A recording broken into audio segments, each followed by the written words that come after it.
Welcome back to the channel, everybody. Tomorrow, it officially starts. Serie A is back. A few games on the docket. Of course, Napoli starts tomorrow. Bologna, Roma, Milan. Guys, but more importantly, it is Fantacalcio time as well. And it's a bit hard because there's still some calciomercato going on. You can change your team week to week. But to start, you never know who's going to be played, who's going to be benched because they're on the market. So it's always a bit harder. Once again, this season, I did it with Fantalab. It's going to be my second season doing a Fantacalcio.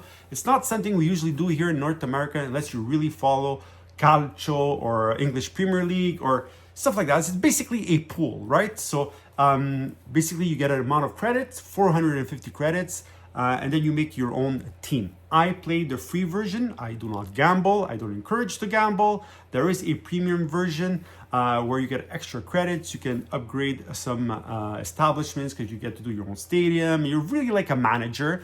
And what's really cool about this app is that week to week, you get to play against known, if you want, I'm going to use celebrities. It's not celebrities. So you can play against YouTubers. You can play against known journalists. You can play, for example, against Sequel, against Nesco that are very highly recognized Italian YouTubers for Inter, for Roma. You can go against Biazin, who's a known journalist. And if you upgrade to the premium version, or if you get to a certain level, you can play against ex-soccer players. So Luca Toni, Viviano, there's all kinds. So it's really cool. So I'm basically going to tell you what I got this year as a team and what I'm going to put tomorrow. So guys, there is a big difference this year. So last year with the 450 credits, you chose the entire roster. So basically you had to do 3 goalies, 8 defensemen, 8 centrocampista, and 6 strikers. You still have to do the same thing this year. However, you are obligated to choose certain players from un pacchetto, from a pool if you want. So, for example, you get to choose your own 3 goalies. For the defensemen, you choose 3, and you have to choose 5 from the pacchetto that you get, la bustina, right? There's different ones you can choose. You can choose multiple times until you get that right mix that you want, at least for the first week. Same thing for the centrocampo, and up front you get to choose 2 of your own, plus you need to choose 4 from the bustina. What makes it harder, it's done so that it's more variation between the teams. So not everybody chooses the same players, and week to week it's very hard to beat somebody unless you're very, very different in the players that you chose, right? So very interesting because you run out of credits faster than you think. So this year in nets, I took De Gea. De Gea to me is a fantastic goalkeeper. Some people like to take all 3 goalers of the same team because you get the starter. If he gets injured, you get the other one, and if that one gets injured, then you get the third one. I personally prefer to go with 2 starters, maybe one from a bigger team, one from a middle team that will do good, and then the last one is a backup to somebody that will never play. So for example, for me, I have Terracciano. If Magnan gets injured, which could be possible, Terracciano will be the first option. I have Butez from Como. Como is a very good team. I think they're going to finish on the left-hand side of the Classifica this season. And like I said, my first goalie is De Gea. So De Gea and Butez are both starters. If one has a harder game that week, I can decide maybe to switch it depending the opponent. That was my strategy going into it. In defense, I got Tavares, Valeri, and Dodo from my own picks. And then from La Bustina, I ended up taking Miranda, Wesley, Gila from Lazio, Calabresi from Pisa, and Bianchetti from Cremonese. Don't forget, you get to see how much I paid for each player, how many coins I had to use. Some of the choices are I gotta pay as less as possible to get some bigger players on top, right? So you want the better ones, and then whatever is left, and from your Bustina, you try to get players that will start but won't cost you much.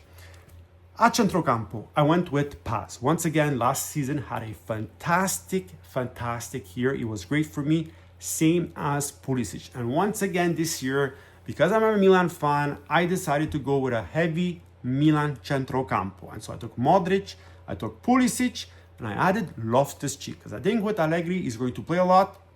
And if he can score those 7-8 goals like he did that first season, I think he could be a very good addition. Rovella, Kone, Bolocca from Sassuolo, and Moro. I'm actually going to show you some of the examples that I had also as choices in the Bustina.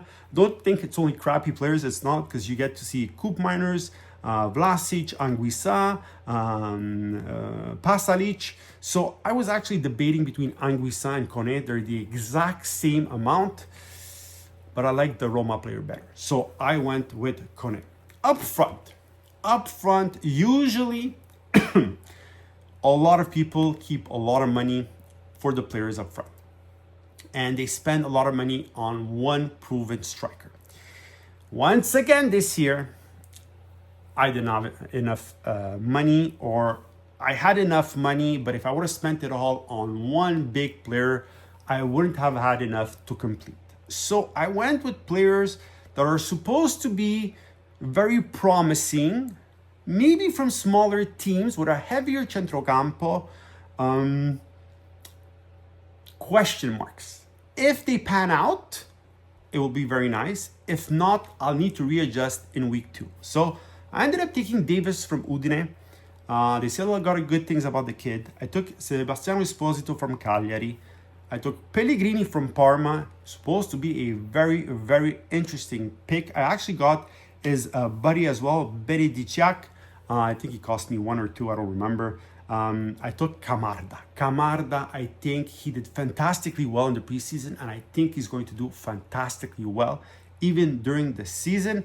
And then I took Sanchez. Who is Sanchez? No idea. But he cost me 1 coin, and that's what I took. I'm actually showing you some of the examples that I got in the Bustina as well. Jimenez, Immobile, Sule, Morata. Immobile could have been very interesting. Could I have sacrificed 2 smaller ones for Immobile? Maybe. But a lot of times strikers get injured, get subbed off, and that bench will come in handy. So I decided to go with maybe less experienced players, but that show great potential. Hopefully it pans out. If not, guys, guess what? I'm going to have to start everything over. And so that's the way I went. If I'm not mistaken, because I didn't write it down, for this week I went with De Gea, Tavares, Valeri, Dodo, and Gila, because Wesley on one side they said he was playing, on the other one they said he wasn't. Miranda had 2 cards at the end of last year, so he's still on a ban, has to do this match. Centrocampo, I went with Paz, Modric, and Pulisic. And up front, if I'm not mistaken, I went with Davis, Pellegrini, Camarda, with first Panchinaro, Esposito. Let me know what you think. Write in the comments. Do you think I can do well? Guys, it's going to be hard. It's going to be hard. I'll let you know who I face. And if I win, guys, it's going to be very, very cool.